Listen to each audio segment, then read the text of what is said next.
Valley News Live at 6. Snowplows are rolling at the airport in Denver, and they're doing a good job of keeping flights on schedule, at least those flying in and out of Fargo. Earlier, there was a flight canceled, but others scheduled for tonight are on time or slated to be on time. Denver and the Twin Cities are big for air travelers in the Red River Valley. They are expected to run into some trouble in the coming hours as a major storm is headed their way. Right now in Fargo, there's light snow falling, which is not causing any problems for any kind of travelers. That likely will change on the other side of Thanksgiving Day. Let's get the latest right now from Nathan in your No Wait weather planner. Nathan?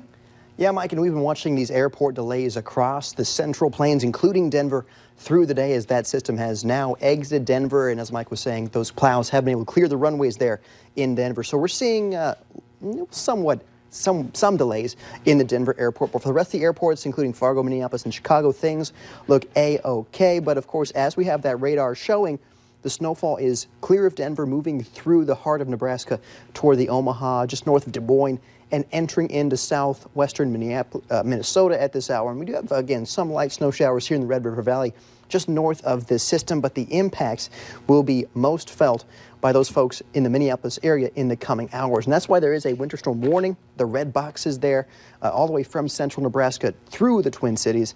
And that's, of course, they're expecting anywhere from 6 to 12 inches of snowfall in the Twin Cities metro area by tomorrow at lunchtime. So that's, of course, one thing that we will watch for you with those air travelers. But if you're going out to the parade tonight, things look chilly with temperatures in around 30 with that north wind at 15.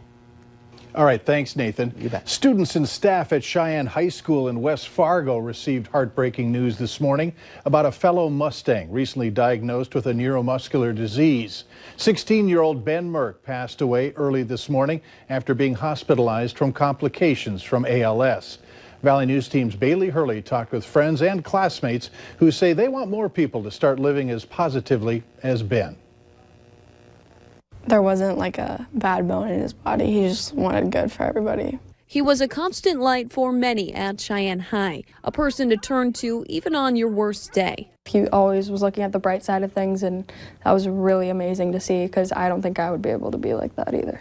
Although it was just 35 days ago when Ben Merck got that heartbreaking diagnosis, both Stevenson and Anthony say you'd never know it.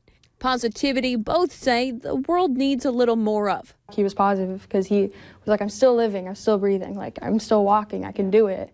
Like he always thought about something good that was going on, and I think that's one thing that everyone should always do. But Ben's friends were good at adding sunshine to his life as well. Just last week, throwing a surprise Sweet 16 party for their favorite class goofball. 1, 2, 3. Happy birthday! And while many tell me they were prepared to say goodbye to Ben one day, no one thought it would be this fast. It's really sad thinking that we're not going to walk to get our diplomas without him, but I know for a fact that we're all going to be thinking about him that day. Vowing to honor and remember Ben, students have already planned a red out, asking others to wear Ben's favorite color both on Thanksgiving as well as next Monday after the holiday break, all in an effort to continue to keep Ben's electric spirit alive. I'm going to stay as positive as I can for him. In West Fargo, Bailey Hurley, Valley News Live. Ben was a former Cheyenne football and basketball player, and school officials say he was well-known and much-loved sophomore at the high school. A shotgun was taken by someone who allegedly ran into a sporting goods store, grabbed the gun off the rack, and took off. It happened just before noon at the Outdoorsman Sporting Goods store at 4101 13th Avenue South. Unconfirmed reports had the individual driving off in an orange Ford Ranger. A Grand Forks correctional officer has been arrested and accused of having sex with an inmate and providing narcotics and tobacco as well. Authorities were tipped off by a caller. Their investigation led them to Officer Savannah Martin. They say an inmate admitted to having a sexual relationship with Martin for several months while she was a correctional officer. Martin allegedly brought the inmate a cell phone so they could communicate that way. Authorities have identified and cited a man involved in a deer poaching incident on Sunday. They say 30-year-old Jacob James Matson was ID'd thanks to the help of social media attention. He's charged with waste of game, aiding and taking big game, and license required. So far this year, 30 people have been cited for hunting violations since the opener. 5 of them are specific violations for hunting restrictions, not having correct licenses or not having a license at all. If you believe you've seen a poacher, you are urged to report them to the Game and Fish Warden. Fargo area Catholic schools will have to wear a specific brand of school uniform, and some parents aren't happy with the choice. For now, those who attend the Fargo Catholic school system can still wear the uniform clothing they already have, but next year the new uniforms must be of the brand Tommy Hilfiger. A parent who reached out to our whistleblower hotline says Tommy Hilfiger is too expensive. The parent says they'd like to continue buying Catholic school uniforms at reasonably priced stores like Old Navy or Target. We certainly would not want to lose any families, and we'll do everything we can to assist families with the transition, and particular families that would have a very difficult time with affordability.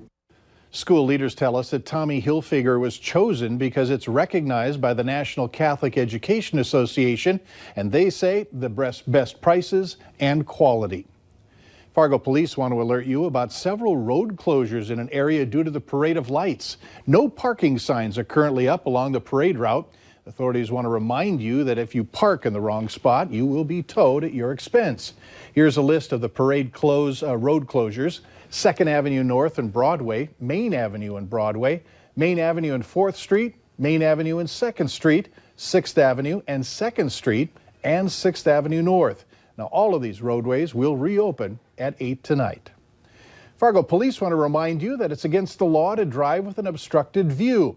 Authorities say no one shall drive on a street or highway with any frost, condensation, sign, poster, lumber, cardboard, metal, or other non-transparent material on the front windshield. Windshield wipers are also required, and an excuse of they don't work won't fly. Later on Valley News Live at 6, we mentioned earlier, and we're going to go live to the parade preparations as they wrap up downtown. And we are watching 2 systems for our Thanksgiving week. One is approaching Minneapolis as we speak, expected to bring some heavy snowfall to that neck of the woods. And then we are watching this low pressure system out near Medford, Oregon, which will be our post-Thanksgiving weather maker. All the details on these 2 systems next.